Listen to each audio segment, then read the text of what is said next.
I don't know what, I mean, the universe, God, I don't know, man. Maybe I seen a fortune cookie or something.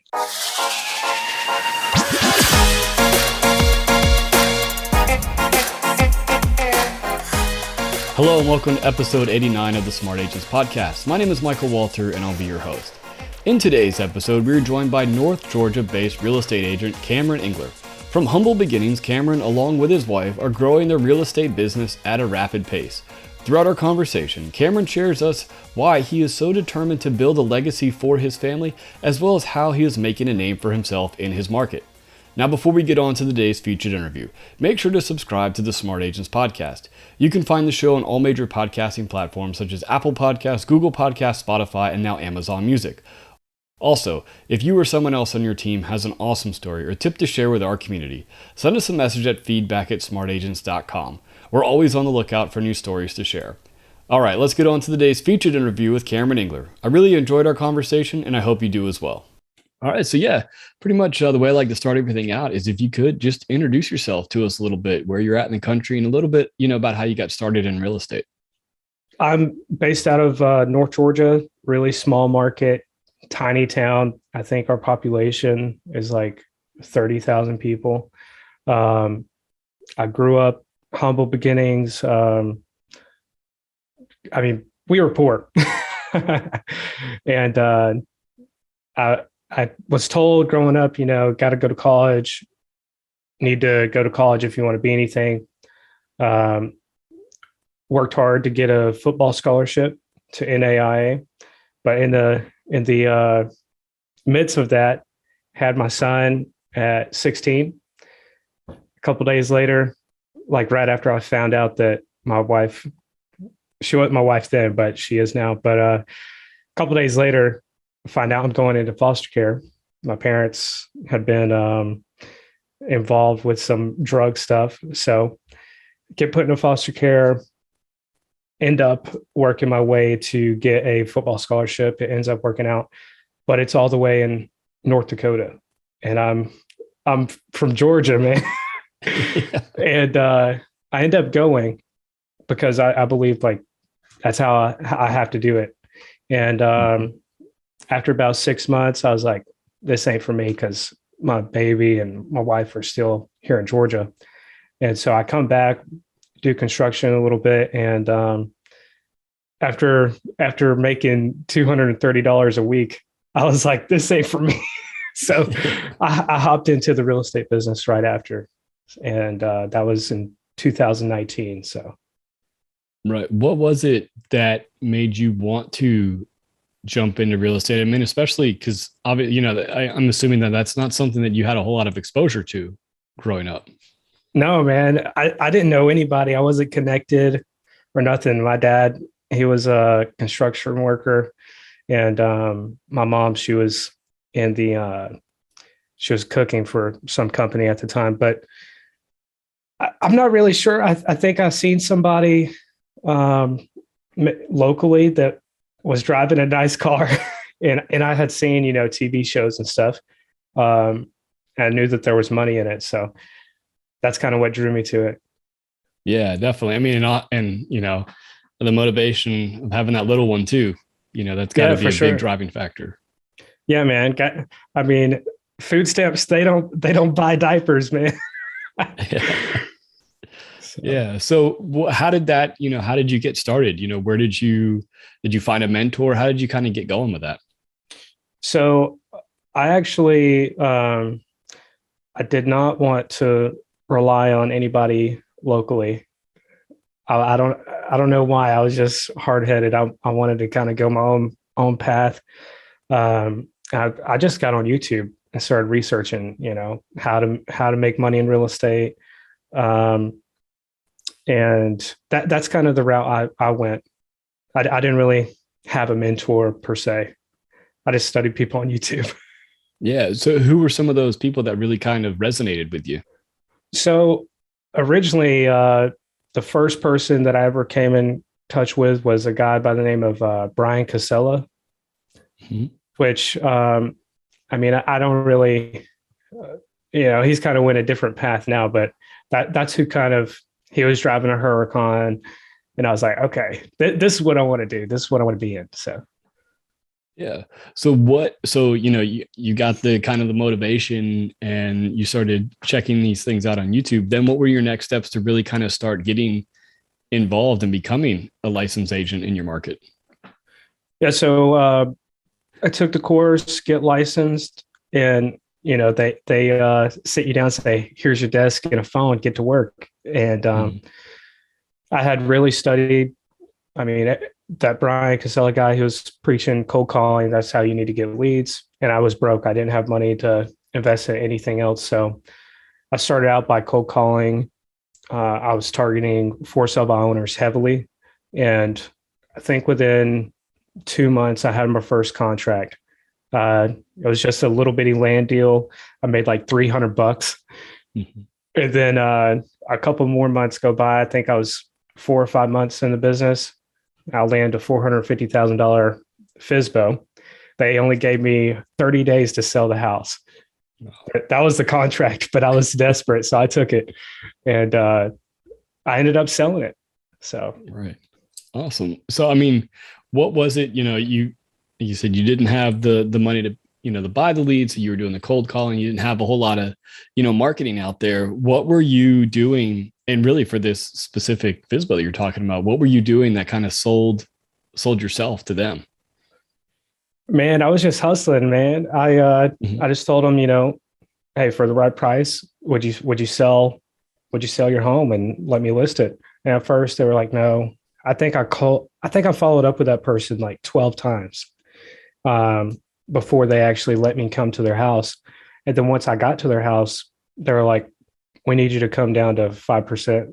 And I was like, well, how about we do 6% and you only give me 30 days? I just negotiated with them and they didn't think I could sell it in 30 days. So, but I did. Yeah. So, you talking about, getting started and it's tough. I mean, it takes time to get kind of rolling, but from there,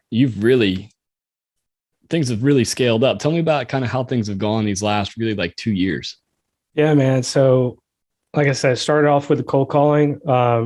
Once I started getting some money and started seeing the direction of where social media is going. I mean, in my mind, I think if you don't get on social these days, like by the time 2025 is here or 2030, I don't know. Do you still maintain the same amount of market share, or does it all Right. go to everybody on social? So Mhm. I started kind of seeing the direction that everything's going, and start posting content, put myself out there, um, and posting stuff in a way that kind of positions myself as an expert or an authority, especially on Facebook. Um, and that has been the biggest lead source for me. Um, if you're broke, I would definitely say cold calling is the way to go, but also put yourself on social. A lot of these things that you can create content with, they don't cost Mhm. hardly anything. I started out with Canva, and then I got Photoshop, and I was doing everything myself. I still do a lot of it myself, and that has been way better than cold calling for me. Yeah. Yeah. So tell me, I'm interested in a couple different things here, but tell me about what was some of that content that you were creating, when you first started out and even doing today? What have you found that's been the most, that's attracted the most people? Yeah, man. So, like I said, posting stuff just positions yourself as an expert, as an authority. Like if you sell a house, it needs to be a big deal, especially on your profile. I mean, and some people feel differently about that, but if you don't promote your business, who's going to promote it? Is the way I feel about it. So if we sell a house, I'm making it like it's the biggest thing ever, and I feel that the goal should really be like you want to post stuff that celebritizes who you are, that creates this kind Mhm. of um, rather than you being like all the other agents or other Mhm. people in your market. How can you position yourself to be different and that's kind of the content that I'd focus on. But also, that's more like branding, but also posting stuff that is informational content. Like the biggest deal I've ever done. I posted a video on YouTube, top 5 reasons to move to my area, and off of that one video, it only had like 1,600 views at the time. I landed a deal, biggest deal ever, 869,000 cash money. The guy called me from California, said, "I already found the house. I've seen you on YouTube. I want you to be my agent." $23,000 2 weeks later, off of one video, man. So, and the video costs hardly anything to produce. No, it was free, man. Free. Yeah. Yeah. What, yeah. So, so this guy, he sees you on YouTube and just kind of reaches out. What was that like when you started getting these people that are reaching out from other places around the country that have seen your stuff and say, "Hey, you know what? You obviously know your market. You know what you're doing. We want to use you." What was that like when you first started getting that reaction? Man, I mean, at first I was like, damn, this really works. But it's definitely different than cold calling. A lot of people think if you post content that people are just going to come to you automatically, but you really got to be consistent with it for like once you start forever, basically. And then whenever you do get those inbound leads, I think the time delay between whenever you reach back out to them, if you don't reach back out to them within like, I'd say 15, 20 minutes, like your chances of losing that lead are going to be kind of high. But to me, that's like the most important thing that I've noticed from those inbound leads is you want to get to them real quick as soon as you can. Yeah. And definitely with the timing also, because it is super important. I think, I can't remember what the stat is, but it's something crazy. Like if you're outside of that 15-minute window, your chances of securing that lead drops off like 85% or something. It's something insane. Yeah, man. But in addition to that is you also, you have to be really knowledgeable about your market, because these people are reaching out to you, looking at you as that expert. And if they have any question that you're not, familiar with, you're not sure what they're talking about, boom, they're off to the next. Yeah, man. I mean, a lot of people think fake it till you make it, but whenever you're posting content, no, you got to know what you're talking about. Yeah. And by doing that educational content and that, the market updates and the market research type stuff, you really are staying on top of everything. So when somebody does reach out, you have all the answers for them. For sure. Yeah, for sure. Yeah. What, so tell me how things have been really kind of going for you. What's been the business like? So it's been booming, man. I'm first year, just basically cold calling. I started out, I think I made 47,000. Second year scaled up to 100K. And then I brought my wife on last year, and together we hit just over, I think, 220,000 together. This year, I'm projecting we're probably going to hit 500. Oh, so that's amazing. We're trying to double every year, man. That's amazing. I mean, it's awesome too, especially, just hearing your story and everything. That's amazing, that you've been able to do this and provide this for your family. It's awesome. Yeah, it's been cool. It's been crazy. It's been, I think the craziest thing about it though is whenever I was like where I come from, I thought, man, if I could just get to, 47,000, 100,000, oh man, I'll be set. But then you reach that point and you're like, this is all that 100,000 buys. So. Yeah, no, definitely when you start adding in the kids and everything else, that the money somehow evaporates very quickly. Yeah. What, so tell me a little bit about your market. Are there a lot of other agents in the area that you're competing with? And yeah, man, a lot of veteran agents. Most of the people have been in the business 10 years, 20 years. And I was the new kid on the block, and I'm like the youngest. So everybody else is kind of in that 45 to older range. So whenever I first started, like I noticed everybody was working off of referrals from the previous business, and I just looked at the opportunities in the market. I knew people weren't on social. Nobody was posting video, and also nobody was cold calling because everybody hates it, right? So I was like, that's how I'm going to make my money. Yeah. No, that's great.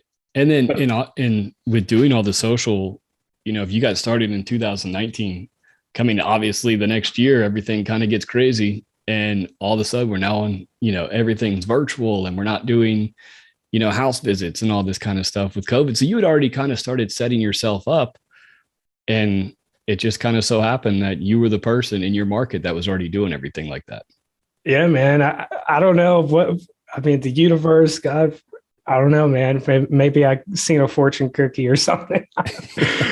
But yeah, it ended up working out, and I'm glad that I've went that way, because I think the way things are going, like I said earlier, I think that's going to be the wave to make the most money. Right. So when it comes to social media and posting this content, what kind of tips do you have out there for people that either, are doing it but not doing it very well, just kind of dabbling in it, or haven't really started and, really should be starting? What's your kind of schedule or cadence that you kind of use to make sure that you're staying top of mind? Yeah. Well, for anybody that's not posting, I would get on it like today, and I would try to leverage every single channel possible. YouTube so far has been the best one for me, even though it was one deal.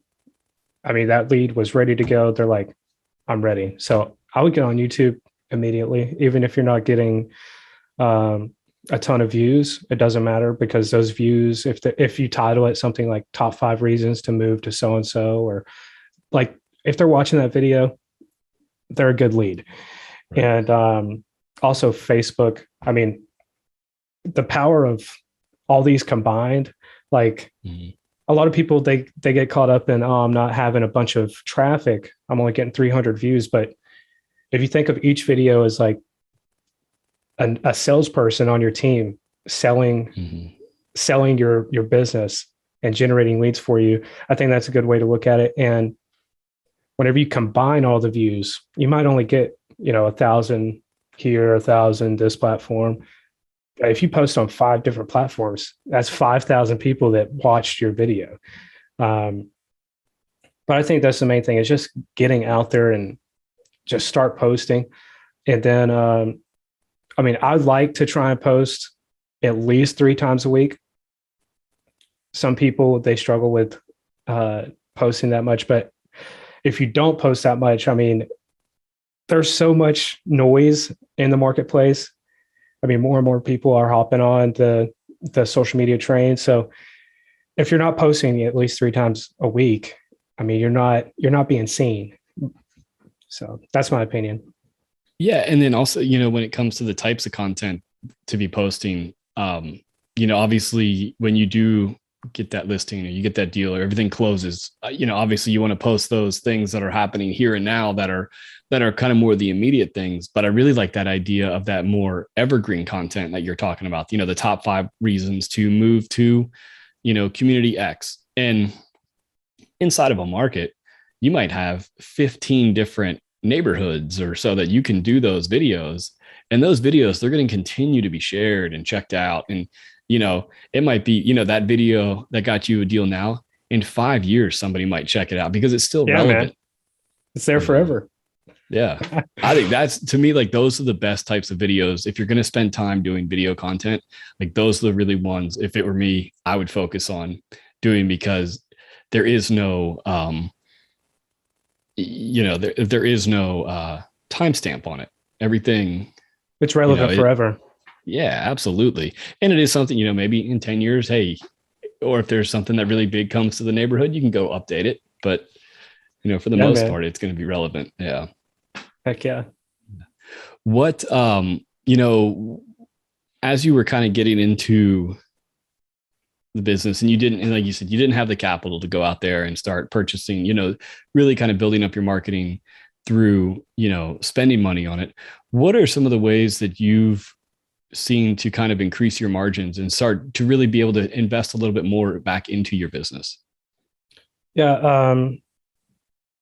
So it's kind of crazy you asked that. One of the reasons we have been able to grow like double every year is because like the first year, it was just hammering out and talking to as many people as possible, which I think that's a big part of it. But also, you don't want to do a bunch of deals undercutting your commission and you're losing money. And then you just end up working in your business and instead of on your business because you don't have any extra cash. So I like to, I call it like a value equation. And I actually got this from a guy named Alex Hermosi.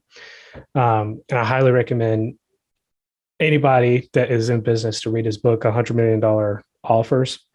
But basically, in the book, he goes over how to create an offer in a way that you can charge more money for your service. And a lot of people, they're like, oh yeah, I'm gonna charge more money and do less work. But from what I've gathered in the past 3.5, 4 years, anytime you charge more money, you're gonna have to create more value for the service or product that you have. So, but one of the things that we did, we started focusing on what are the things that a homeowner has to deal with whenever they go to put their house on the market that is annoying. Getting their house ready, they don't have an exact number of what it's going to appraise for. Maybe they have to deal with inspections. What are some of those things, and how can we solve them in our service? And then whenever we solve them, charge more money for it. So, and kind of presenting it as like a hands-free premiums product and giving them options. I think that's like what has helped us make them more margin per deal. Right. So, right. So when you are meeting with these clients at that initial appointment, do you kind of have almost like your different levels of service that you have? Yeah, man. Whenever I first started, I was listening to some of the mentors on, YouTube, and they're like, "Oh, just charge 6% and just tell them you're like." One of the objections somebody asked was, "Well, what if they say no?" And then he was like, "Well, you just tell them I'm worth it." And I'm like, I've tried that, and people are like, "No, you're not," because they don't see the value, right? So like, we've started having like different levels because one product, an 8% product, that's not going to be a good fit for everyone. So maybe you have a 8% product, 7% product, 6% product, and each one has different levels of service. And then you let them choose which one they want. And I've noticed that actually it's easier to close whenever you present like that because it gives them control where they're like, okay, yeah, I see the value and I get to choose rather than, oh, this is what it is. So. Right. Yeah, I like that idea. I think it really kind of sets the expectations really for both parties there. It kind of, if it's more of the, the lower end of the spectrum for you, both parties know like, hey, as the agent, I'm going to be working on other, that you can, this is something you can, project onto those sales. Like, hey, for this product, this is the service that you're getting. I will also be working on other deals while this is going on. So my attention is going to be divided. Right. But it sets those expectations like, hey, if I'm the home seller and I'm calling, he might not answer every second, or these photos aren't necessarily going to look like my house is, the $12 million mansion down the road. It's just right. Yes, I like that. I think that it really does kind of help set expectations for both parties and really allow you to know where, how much time to invest in a certain deal. Yeah, man. And another thing to touch on that too is a lot of people, I feel like they get asked, well, how much do you charge? And they're like, oh, well, I can't tell you that, man. I gotta meet you. I personally think, if someone asks me the price, I want to know, like if I ask for a price at a mattress store, I want to know the price because chances are I'm going to buy it, and I might complain about it, but I complain about, the gas price. I complain about the Starbucks. I still buy it though, So whenever someone asks me, hey, what's your commission? I'm like, well, we got different levels. We got this, and it depends on what you want. And then I set them up for an appointment. I'm like, hey, I gotta kind of talk to you more about what your needs are, so we can figure out which one is best for you. But I think being transparent with how much you charge upfront, I think that's like a major pro to add. Yeah, absolutely.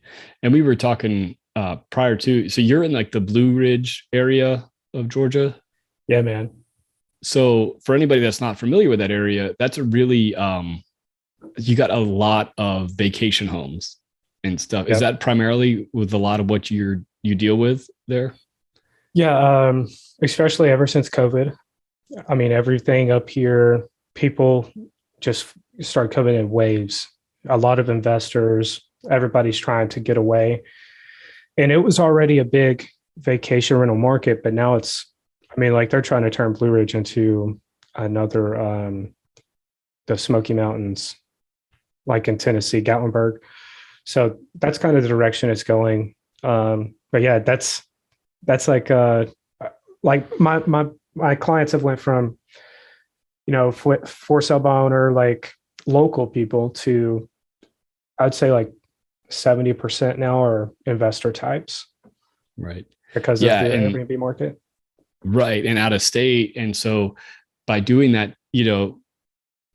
I think that's where, especially in a market like yours, it's really important to have that presence online and on social media, because a lot of these people that are purchasing those homes, or even, purchasing them a couple years ago and are ready to sell, they're not local. They're not going to see the sign on the, on the side of the road saying, you know, No, man.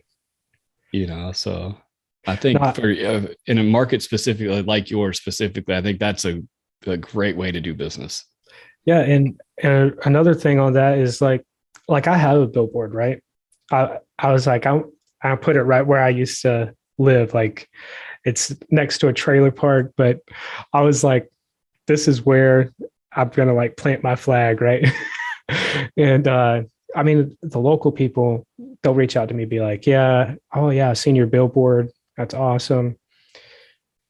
And I feel like it's good for brand awareness. But as far as generating leads, I mean, zero, right? But I still got to pay it every month. I don't know how many people have seen it. I can't track those people. Whereas on social, if they like my video, they come to my Facebook page, I can go and retarget those people with an ad I create, 5 years from now, right? Right. Yeah. No, and I think that's it.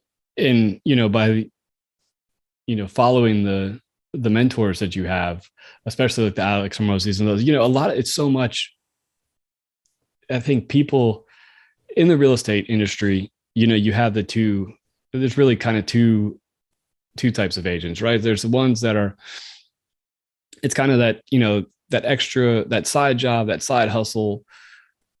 But to really be successful, you've got to 100% treat it as a business, and always treat it as a business. And, and by setting yourself up, like you're getting these leads for lists that you can create later, like all that kind of stuff, is super applicable to the real estate industry. And I think more and more people would benefit by, following these types of people that you are. Yeah, man. Yeah. Doing it as a side hustle, I mean, you might get to six figures, you might hit 100K, but getting past that, I mean, you might get lucky one year, but I think to make any real money, and I think that's something at the individual level, you got to ask yourself, what is real money to me? And I think once you understand, 100,000, $1 million, I mean, that's not really, it's a lot to some people, but I mean, once you start thinking bigger in terms of, after you buy a house, car, and everything, $1 million is nothing.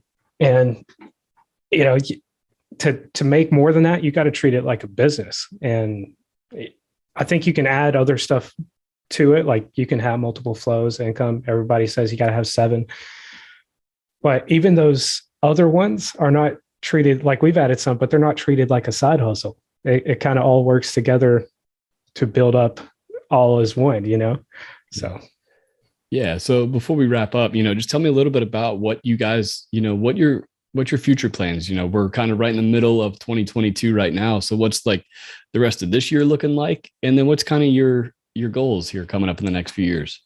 yeah, man.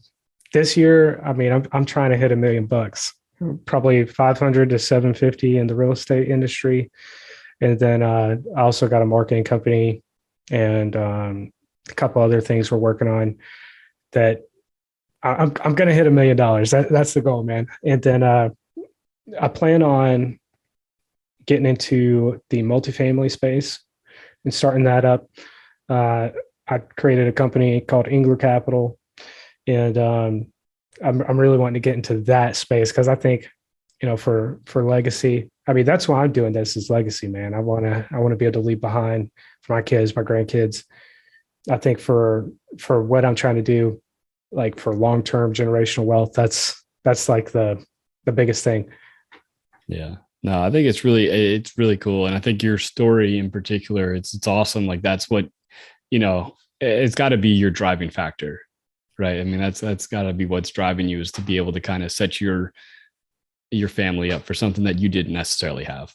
Yeah, man. Yeah. That's the big part of it. And, like I want to be that person that, I wish that I could have had to reach out to whenever I was going through all that, because hell, a lot of people, they go through situations and I mean, they don't got anybody. So I'd love to be that example and maybe help a few thousand people, even if I just help one person, man.